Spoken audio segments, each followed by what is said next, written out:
Le nombre de rhinocéros tués pour leurs cornes atteint des records en Afrique du Sud. Près de 450 animaux ont été braconnés l'an dernier, contre seulement 13 en 2007, et le rythme semble s'accélérer. Les niveaux de braconnage ne sont pas viables. Cette espèce va être conduite à l'extinction à l'état sauvage si cette tendance continue.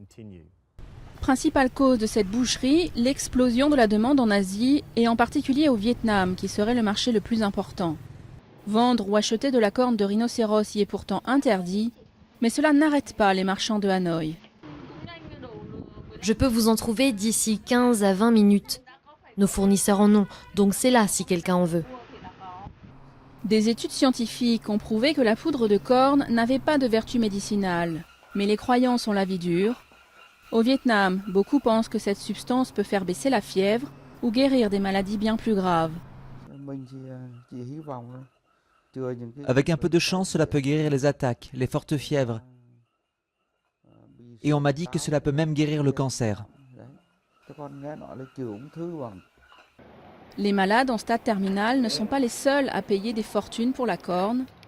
Beaucoup de consommateurs, comme ce groupe d'amis, en prennent à chaque fois qu'ils boivent de l'alcool, persuadés que ça leur évitera la gueule de bois.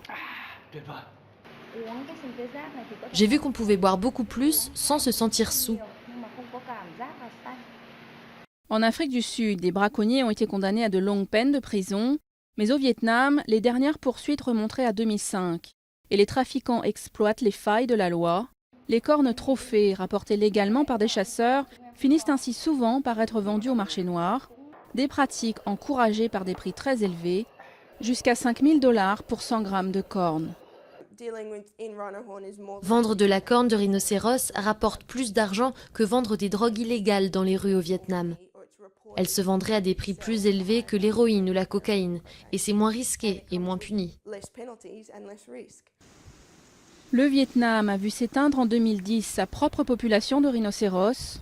Attisée par des croyances médicales erronées, la forte demande met désormais en grand danger ses célèbres cousins africains.